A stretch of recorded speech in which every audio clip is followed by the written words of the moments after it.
Billy D here with another exciting Pre-Cal Jam podcast with a very, very special friend of mine. Say good morning, JJ Virgin.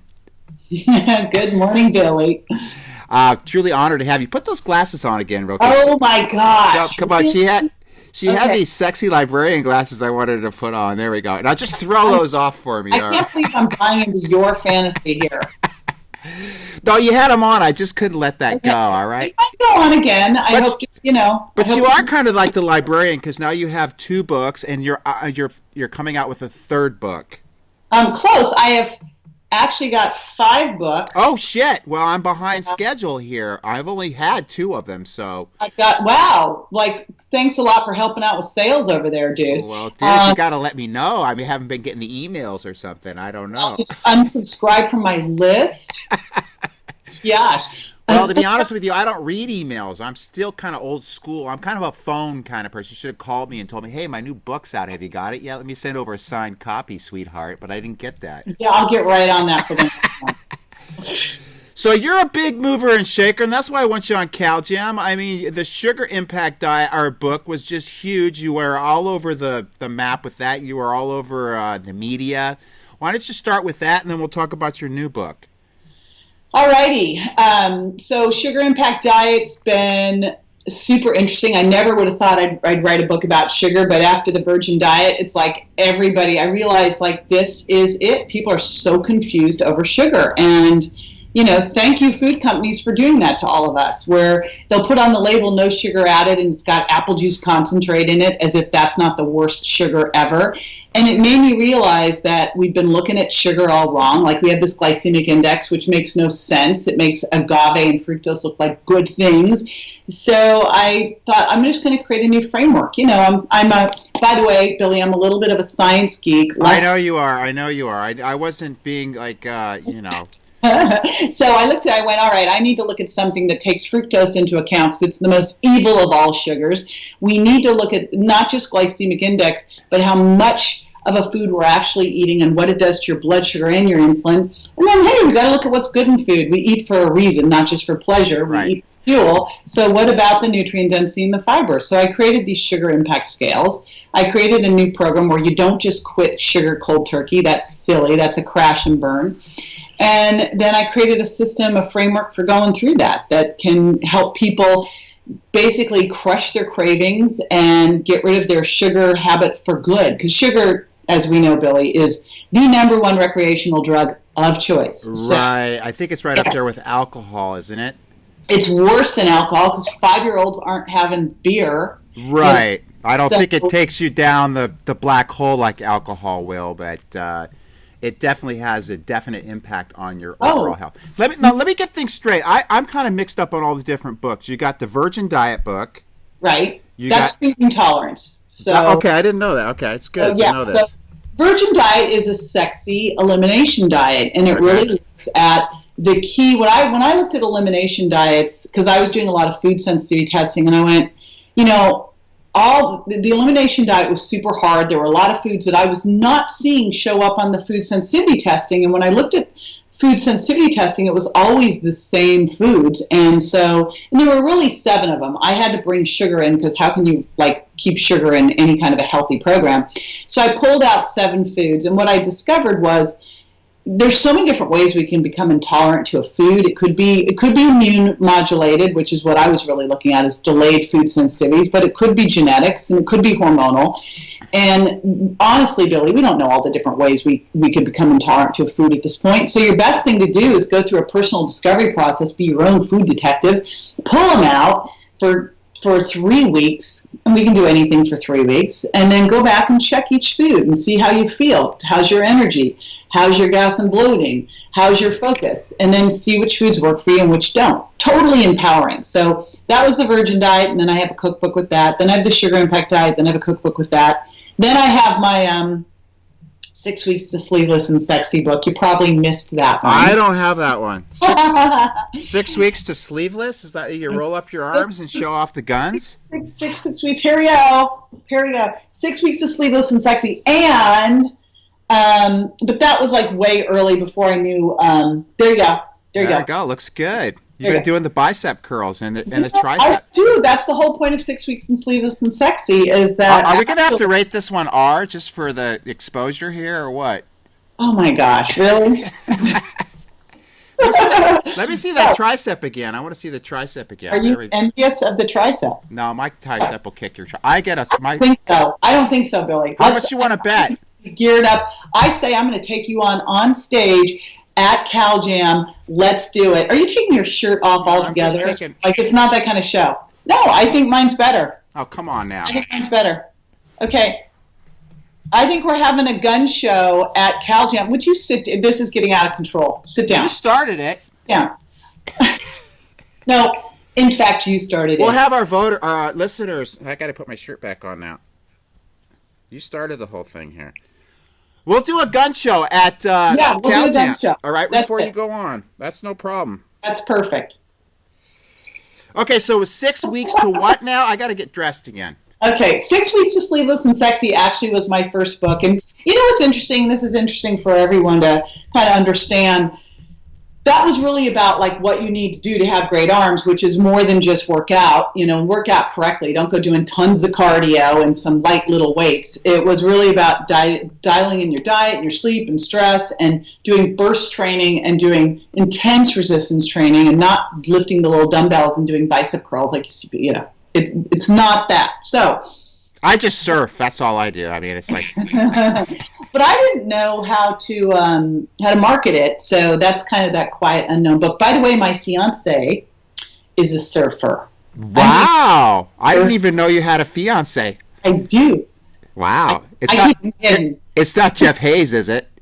No. I'm just kidding. No, I would never get anything done. His nose would be right here the whole time. I'd have to work around him, and it would be messy. I don't think it would even be that. I'd be more at your belly button, I think, to be honest with you. I don't know how many, every picture I have with Jeff Hayes, his face is right here. I'm like, Jeff, come on, Jeff. Do you blame the guy? I mean, he's just a male, all right? All right, now let me ask you this. How did you get into I don't even know your background. How did you get into this whole science of eating and we'll talk about your next book, which goes to the next level, in my opinion. How did you ever get into I used to see at Parker, and I really didn't even know much about you at Parker because I wasn't really a big Parker attendee. I just used to go just to kind of work my booth and stuff and hang out with chiropractors. So you never came to my talks, is that what you're saying? I didn't, to be honest with you. There you go.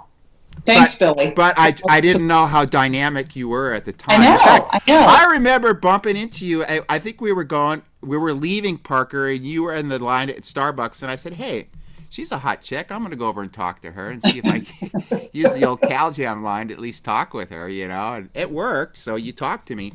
And we finally got you on CalJam. But what is your background? I know, are you a biochemist, or are you how did you get into the whole sugar thing to begin with, and the gluten intolerance thing? So I went to UCLA on a theater scholarship. Wow. And midway through, I went, this is the dumbest major ever. I've been at Conservatory Theater in San Francisco studying theater and dance and singing, and I get there, I'm like, this is lame. It's like all the out-of-work actors and actresses are teaching. And so I thought, I don't know what I'm going to do now. And I took an English class, and the professor insulted me, told me I couldn't write. So I thought, I'll just become an English major, because at least I'll know how to write. Right. But I found, as I was there, I started taking classes in the dance department and I took a nutrition class, a kinese class, and I went, I like this, but I had too many units. And at UCLA, you can't have too many units. You have to graduate. They make you leave. Otherwise, I'd still be there taking class. So the day after I graduated, I started in grad school in biomechanics out at Cal State Northridge on the advice of my dance teacher at UCLA. And then I did a ton of biomechanics, which is really physics applied to movement. So I did a bunch of ex-phys, all that. And I had a personal training business. And it was me and Body by Jake, first personal trainers in the country. And they were asking me all these nutrition questions, and I'd had that one course, and I didn't know what the hell I was talking about. I mean, I'm so sorry if you were an old client back then.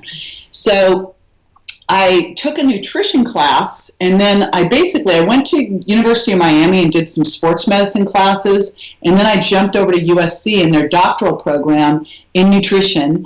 And then I ran out of classes there, and then I went and took pharmacology, a ton of biochemistry. So I'm actually a PhD dropout with 40 graduate and doctoral courses, a lot of biochemistry, and then I started going to all the functional medicine conferences I could find, and I became obsessed with weight loss because that's what people were coming to me at the time. Oh, of course. That's like the most popular subject ever. And everybody was like 35 plus, just when everything goes to hell. And most of them were more around 45, and women and men.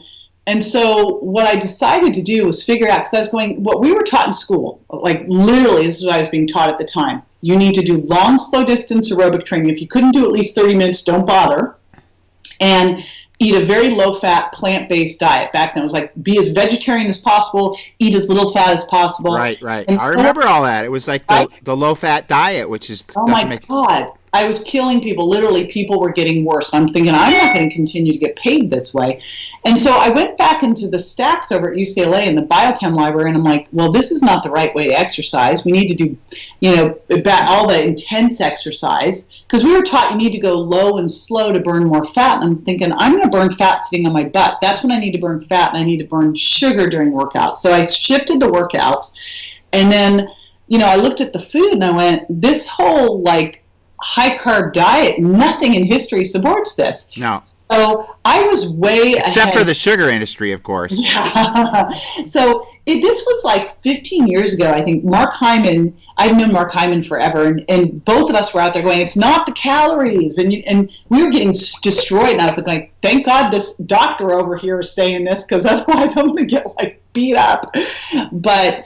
it's funny because I would go around the country and I taught this course called Overcoming Weight Loss Resistance. And in there I taught about food intolerance, and I talked about fructose, and I talked about burst training and thyroid and adrenals.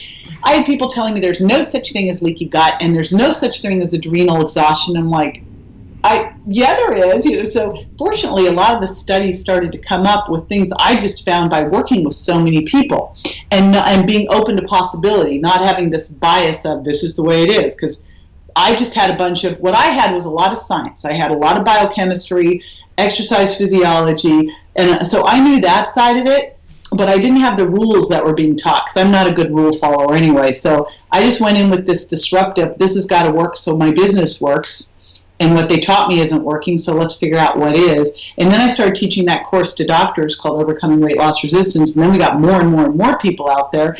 And so I had a great big study group, right? And that's how I put this all together. That's the background. I'm curious to kind of see where it all goes after this, because it seems like this whole nutrition science goes through a continual evolution. And I see that we've went from no fat now to high fat, and it's kind of, and you see the whole exercise regime change as well. It's just interesting to see, where everything goes in the future. Here's where it's going to go. Okay, let me hear that. Let me get your prediction. Well, when it comes down to it, there's some stuff that we can say is universal, and the challenge is, I've always tried to do something where I can write a book, and most of the people will get better, because sometimes I think we start to major in minors, and the bottom line, Billy, is if we slept better, had great relationships, drank water, Amen. ate shit, a lot of stuff would be so much better. So, and don't forget about getting adjusted. This is a chiropractic crowd here. What's that? Hey, I do that. I have found, I got to tell you, my chiropractor down the street here, because when the first thing that happened, I just moved to San Diego. And who is your chiropractor? Mention his name. Chad Larson.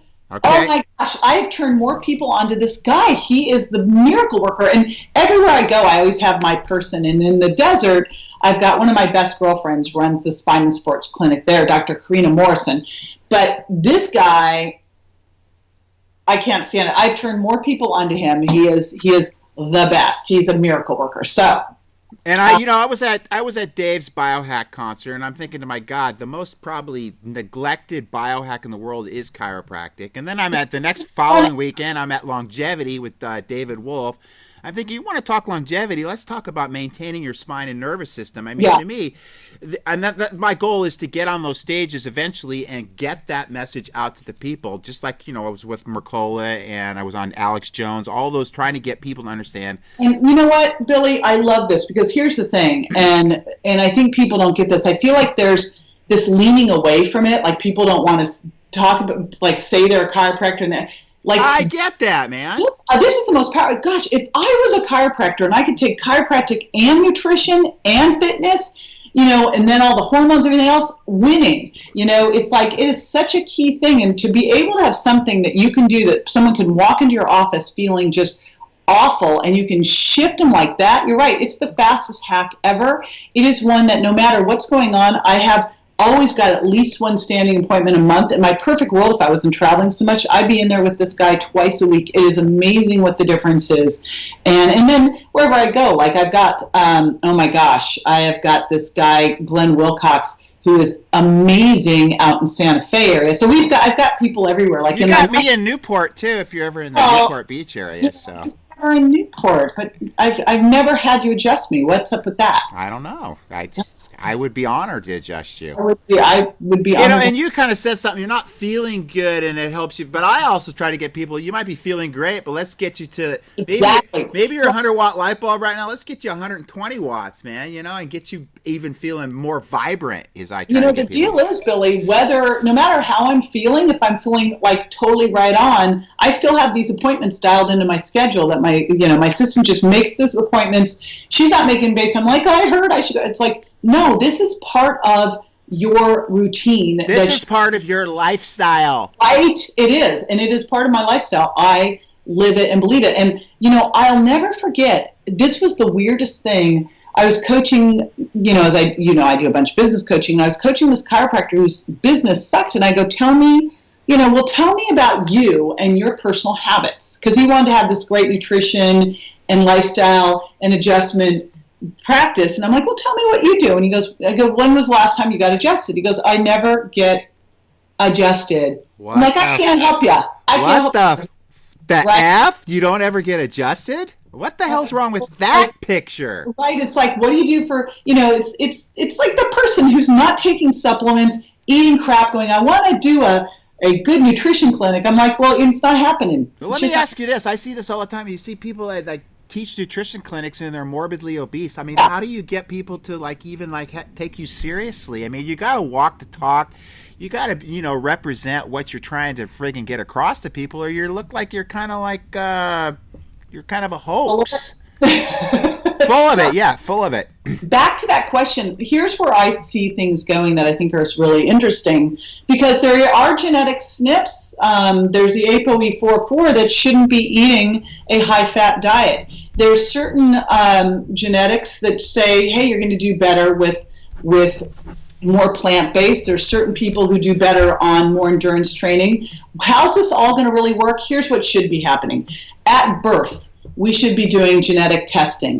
We should also be harvesting stem cells. We should have stem cells sat in a bank so that whenever anything happens, you're dialed. We should be checking and we should be optimizing your vitamin D. We should be optimizing your omega-3 index. And then we should know your genetics and know any SNPs so that we can handle those right from the beginning. And that if you are put on a drug, you know exactly which one you should be put on and you know how to counteract any side effects. So that's like baseline, and it would tell you what's your ideal exercise, what's your ideal diet, all of that stuff. Then lifestyle gets in there and you continue on and you can figure out, like, is my gut getting leaky and maybe I'm reacting to different foods, whatever the other things are, but that's where I really see it going, is the nutrigenomics, like knowing your baseline genetics so that you can avoid some of the gene turn-ons that are creating the issues for people, so that you can really get your epigenetics dialed going in the right direction. What was that word you used? Nutrigenomics. That's a new word to me. Dr. Jeff Bland is really the guy. Okay, Jeff Bland. I know Jeff. Jeff, with all of his personalized lifestyle medicine, is really looking at this. But that's where I see this all going, is if we started out knowing that stuff, then you would know along the way, like you'd be able to really dial your perfect diet, supplements, exercise, lifestyle program for you. Like there are those short sleepers out there. There's people who are, here's a really interesting one, because I used to be kind of, you got to get up early and go to bed early. No, there's night owls and there's early birds, right? I'm an early bird. So I was always like, you got to get up early. Well, I work with a lot of Broadway people and creatives. No, they don't get up early. No, we don't. We hate it. Right. And so why do we set up school? And also look at teenagers. Teenagers shouldn't be getting up at 6 a.m. to go to school. That's anti-teenager, right? School for teenagers should start at like 10. Perfect. I would love that. I mean, it just makes more sense. So that's another part of it. And that's where I think we can do a lot better is to dial in genetics. That's where I see the future of all of this. Yeah, because try to make one size fit all. It just doesn't work, man. I mean, it just never hasn't and never will. We all have different physiologies. We all have different demands and needs. Not only just genetically, but psychologically. And I mean, we're all different people. So it's just hard for me. I've always thought it was hard to well, you should just eat this way and you should have this exercise pattern. Like you said, you should sleep this way. I mean, we're all completely different and it's never worked and it never will. Let me talk on one other thing. I really have got into sleep science lately, and I know that's probably one of the main ways people can lose weight. Isn't that one of your... Yeah, I mean, funny. So, and I'll tell you, when I first met my fiance, he was sleeping 5 hours a night. And I'm like, oh, no, this isn't going to work, right? Now he's like an 8 to 9 hour a night guy. And he was lean when I met him, but now I have to watch him to keep weight on. And he was basically eating following my advice, but we tweaked it a tad, and he added 3 hours a night to his sleep, and literally we have to watch him to keep weight on. If you listen, I don't know if you know Dr. Michael Bruce, the sleep doctor, but Glamour did a little study on his stuff, which is basically how to get more sleep. And they had women who were short sleepers, maybe sleeping 5 to 6 hours a night, go and sleep 8 to 9 hours a night. And that's the only thing they had them change, and they all lost weight. And if you look at what happens, just one poor night of sleep, and you are more insulin resistant, you've got elevated ghrelin, you're more leptin resistance, cortisol is up, serotonin's down, everything changes to tell your body to store more fat and crave more sugar. Like, that's the worst thing, and you have less energy to boot. Right. So, you know what I have, the biggest problem I have when I don't get enough sleep is brain function. I have issues with memory, and I've been sleeping like a rock lately, and increasing amounts, and my memory has improved. I mean, yeah, I was trying to do stuff on 5 hours of sleep, and now I'm up to 7 and 8. Crazy. I am such a sleep is. If I had to pick one thing only, and say this is the number one thing you can do for your health, I think it's actually sleep and connectivity, is having amazing relationships is so key. And I think part of this, if you look back, so take us back where we have no electricity, and we would have, in the summers, we were short sleepers. We had to be, because the moon's bright, the sun goes down late, the sun comes up early, so we have much longer days. And that's when we had all the sugar from fruit, and fructose makes you store fat fast. So you had longer days, you were more insulin resistant, and you were hungrier, and you had more fructose. So you stored fat all summer, so that in the winter you had long nights, short days, right? And you did not have access to the sugar, so that then you could use stored fat for fuel. So that when you think about it, I think that's probably how this all came about. But now we have short days. We basically have extended our days artificially, and we've got sugar around all the time. And that's why I was just reading today, it used to be that the average woman was 5'4" and 140 pounds. And I remember reading those stats. That was about maybe 10 years ago. Now the average woman is 175 pounds and 5'4". And they're saying, she's just hitting obesity. I'm like, no, and a 5'4" woman's obese at 150, 160 pounds. I mean, that's the bottom line, not 175. Obesity is 30 pounds over. So it's it's frightening how the science experiment is going down, isn't it? It's frightening. And it's kind of frightening that you look at the epidemic in society, too. I mean, being at the beach a lot, I kind of see what people look like, and it's amazing to see not only the parents that way, but then you see now the kids being affected as well. But then you look at the crap that they put in their mouth and eat, and I almost feel sorry for them, because I don't think they really realize what they're doing to themselves and how they're setting themselves up for just not only psychological issues, but also just poor health as they get older and older. And it's so hard to get out of. But if you go to the store, if you didn't know what we knew, and you went to the store and you were trying to be healthy, you would pick up a granola bar that said made with whole grains. Right. And, with the American Heart Association stamp of approval. Then you'd go get the skim milk, and it'd say enriched with calcium. And then you'd have all of these distraction techniques. Then you would get the jam that says no sugar added with apple juice concentrate. Or evaporated cane juice, and I love that one. So, you look at all of these things, and they look like they're good. And I think, honestly, the majority of people are not out there eating, some crappy stuff. They're actually trying to eat healthy, but they're being completely duped by the information. Sure. And anytime somebody sees something like it says gluten-free on it or organic, they think, wow, that's got to be... What? Yeah, I said, that gluten-free cookie and gluten-free cupcake, it's a cookie and it's a cupcake. Right. I say, you know what? It could be gluten-free heroin. Doesn't mean it's good for you, honey. It's just a word that's a flash word that people go, oh, that's got to be good for me then. I know. It's so crazy, all the gluten-free junk food. So, yeah, it is.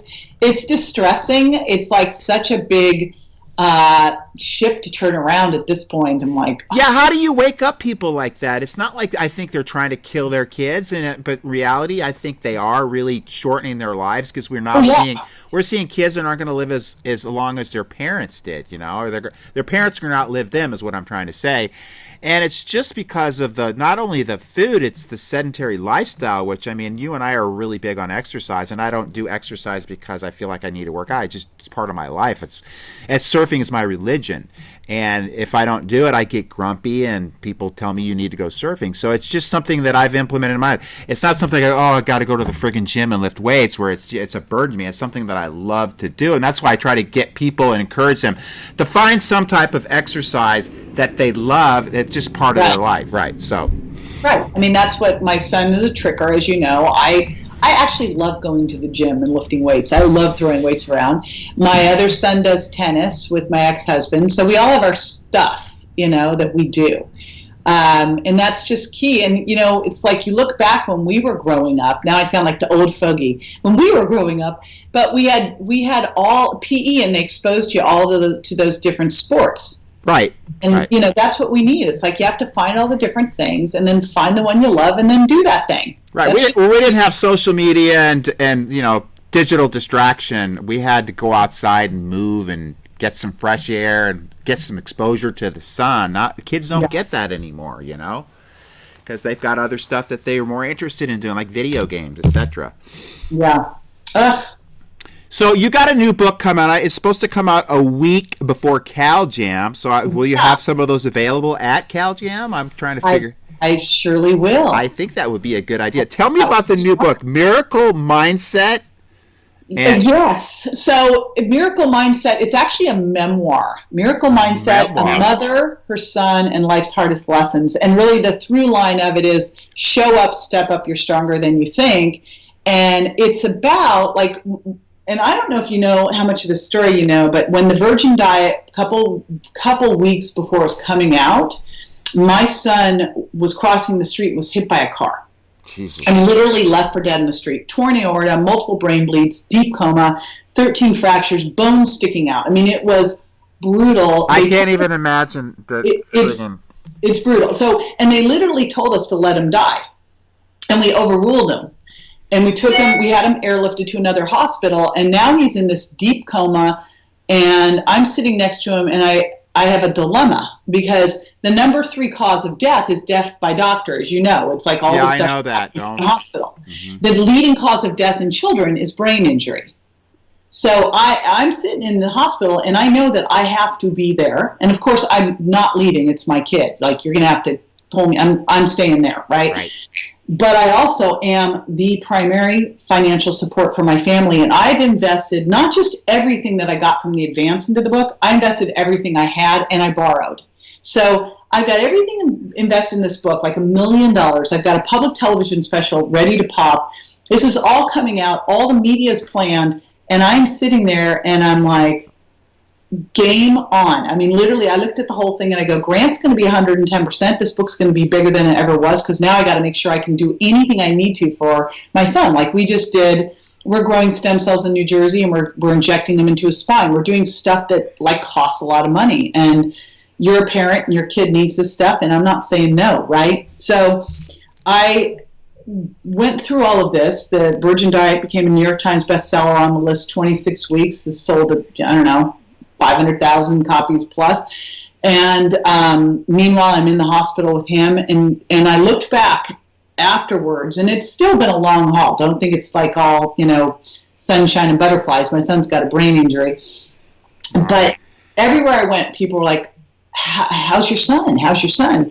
And I looked back, and the other person was like, how the heck did you do that? And, when you're in the middle of it, you're in the middle of it. You're not going, how am I doing this? You're like doing it. I'd get up in the morning. I had my morning routine. I went to the hospital.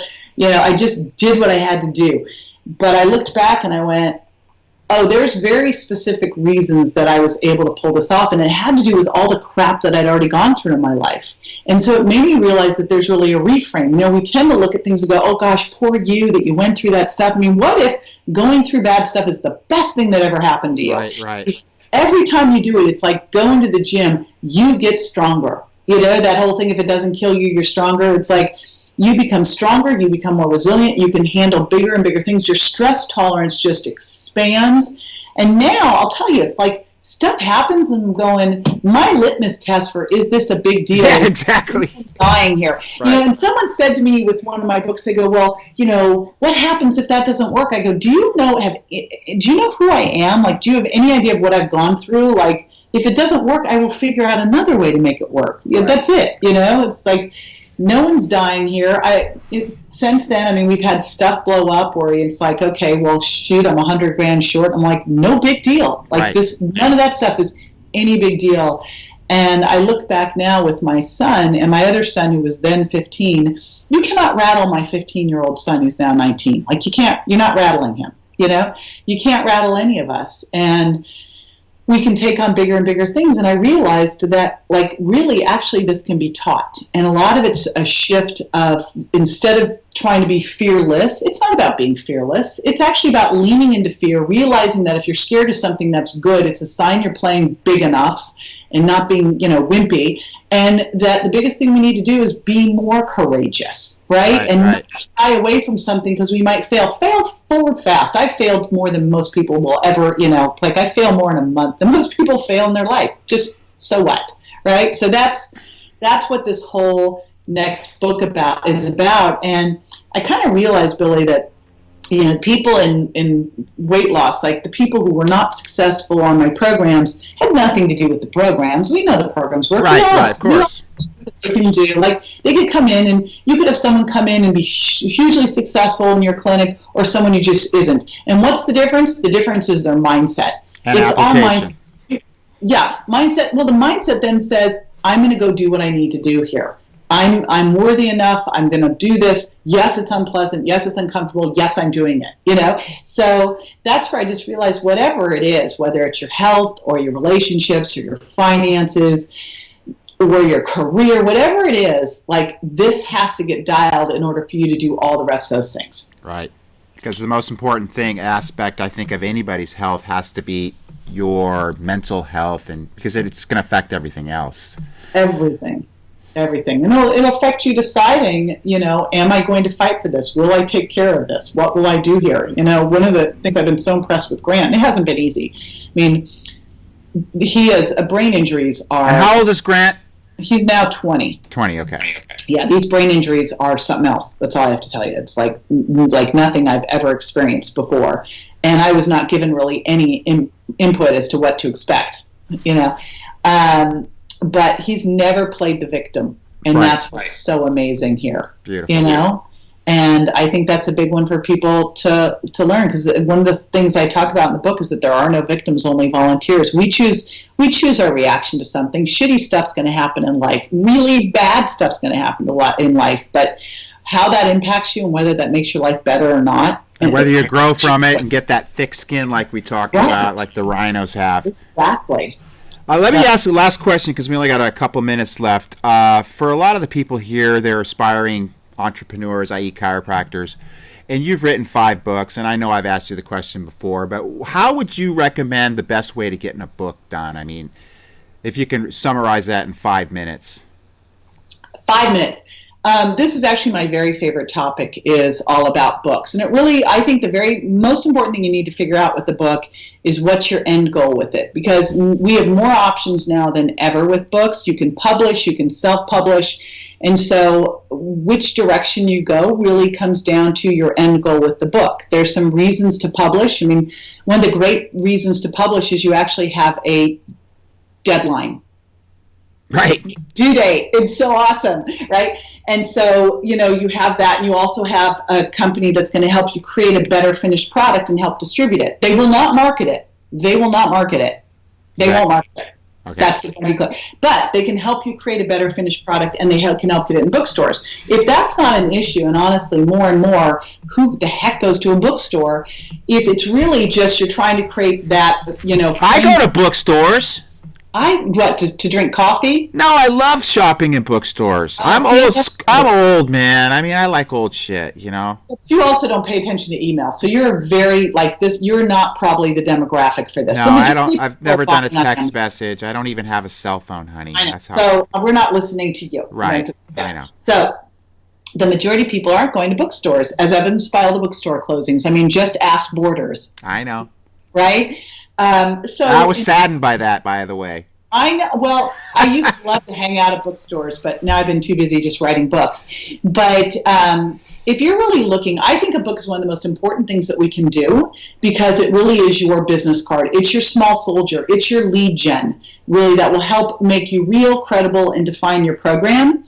And whether you self-publish or publish, you have to, again, design it with the end in mind, put great opt-ins throughout the book, make sure the book is really representative of what you're talking about, and then figure out your launch plan and your ongoing marketing plan for getting it out to the world. The reason people don't know about 6 Weeks of Sleeveless Sexy is I didn't know any of that at the time. And I do know that now. So I make sure that, we spent 18 months now building a launch plan, a documentary, everything around the Miracle Mindset to have this baby be ready to go out in the world. But I think self-publishing is a great place to start for people. I do a lot of self-publishing still. I do both. I do big books through publishers and small conceptual books through self-publishing. It's also a great way to float out an idea, right, and see if it even hits. But it's a great way to build a business and do a lead gen. Anyone who has an office, everybody's got their unique branded system. Everyone's got their thing. They just don't realize it because it's right under their nose, and to them it's obvious and probably boring. I was talking about the Virgin Diet for years. I didn't realize it. Right. My agent was like, you should talk about that. I'm like, that whole thing? So I think we all should have that book with that process, because those books then can travel. It's easy ways for people to come see what you do, and then do an opt-in and come into your practice or buy your program. Yeah, and let me ask you the main question I've always had is, how do you discipline yourself to do like so many hours per day, or what is your program to get that done? I think that's my biggest issue. I have the best one ever. And I will tell you, I've got a couple great resources for how to get books done fast. One of them is my buddy Mike Koenig's Publish and Profit. Okay, how do you oh, yeah. Mike, yeah. I remember him from your gig. Yeah, Mike is like my brother, basically. But he's got this thing called Publish and Profit. And basically, I use a similar system. What he teaches you to do is... How do you spell his last name again? I know it's... Koenigs. Okay. Is how I write all my books. I actually don't write my books. I speak my books, because Perfect. My voice doesn't come out when I write, and I hate writing. So what I do is I framework things, and then I'm always better with an audience. So I will either do a webinar, I'll do a stage talk, and then I'll do training modules on all this stuff, and then I'll take all of that with the outline and I'll give it to the writer. Wow, that is an amazing idea. Then you're killing like 3 birds with 1 stone. Yeah, and you know what's interesting? Let's say that you had an idea you really wanted to get out there. You could do it as simple as having a bunch of interview questions that you could have someone ask you, and then you could have it all transcribed and hand it to a writer. So writing a book could be a book interview, it could just be a framework, and they could take all your training classes. There's so many different ways to do this now, and they're really simple. I think, Yeah, what is the cost to do something like that, though? Because I've been approached by people that want to do the kind of interview thing, and I think it's upwards of like $20,000. Does that sound reasonable? No, it doesn't have to be. I know Dean Jackson's got the 90-minute book program, my buddy Dean, who's awesome too, and I am not sure what he's charging, but there's these things are not that expensive. I'm thinking his is like $6,000. Wow, that's So, I know Tucker Max has his book in a box, and I don't know how much his is. It might be a little bit more, but those are my 3 book resources that do Tucker who? Tucker Max, book in a box. Book in a box. Book in a box. Did he get that from that one SNL video? I don't know. Remember the one with Justin Timberlake? No, I've been in my cave, babe. It was Dick in a Box. Don't you remember that video? Oh, I don't remember that video. Oh, I'm going to send you that. It's the funniest friggin' video you'll ever see in your life. God, now you're doing it. Joe Polish sends me rude videos and pictures on a near daily basis. How do I send that to you? Because you'll cry laughing after. Send me the link, and I'll watch it. Send me the link. Okay. But the bottom line with any of these things is they're actually very easy to get done. They're really your best business card. And from that, you want to build opt-ins into the book, but from that you can launch, a program. You can get more people into your office. There's so many things you can do with the book that I think, everyone should have one. And It's so simple to start just with self-publish. Only way I do full publishing is if you're going to get a 6-figure book deal or better, so you need to have a platform built, etc. And then it makes sense to do. But if it's not, because then you have a marketing budget. Like right now I have a big marketing budget for Miracle Mindset because of my advance. I take advances, I put them all back into the book. They are not how I live. Right. Beautiful. Hey, I want to thank you so much for the time you spent with us today. We had a great time. You are just a wealth of knowledge and always a major influence to me to get shit done. And I really got to get my book done. I've been saying that for friggin' years. It's just hard, man. I know. It's just like for me, is finding the time to do it. And I love your idea about like when I go speak, use part of that as my book. And well, why don't you go to Mike? Mike has a Publish and Profit course coming up. If you go to that, what happens is he gets everyone to be Amazon bestsellers in the weekend. You put all your stuff up, and so now you've got a month to actually finish the book, and so you're forced.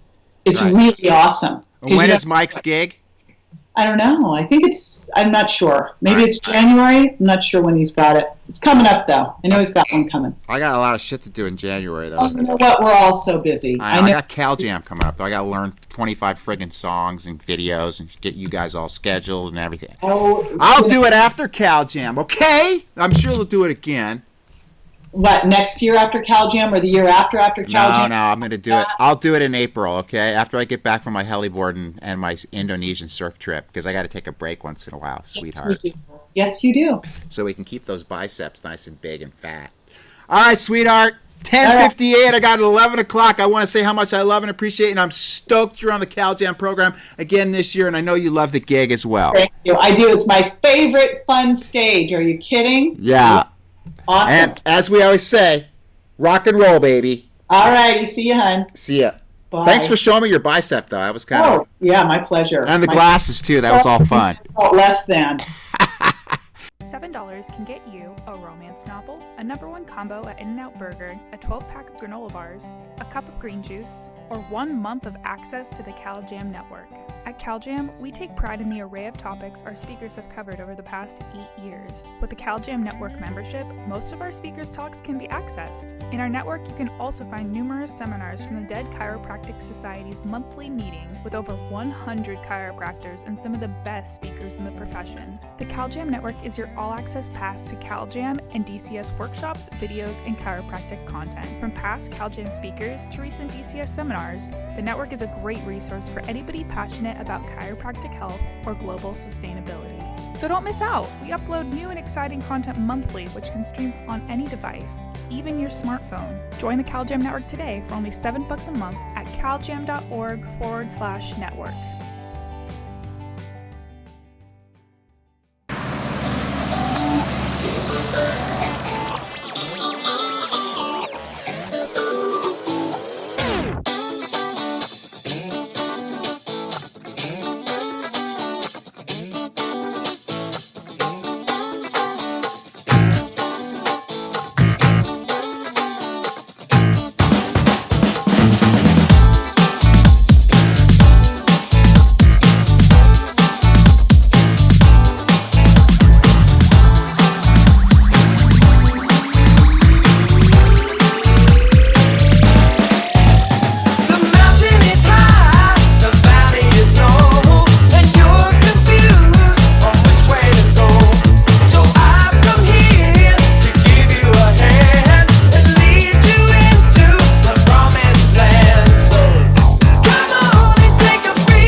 rock and roll!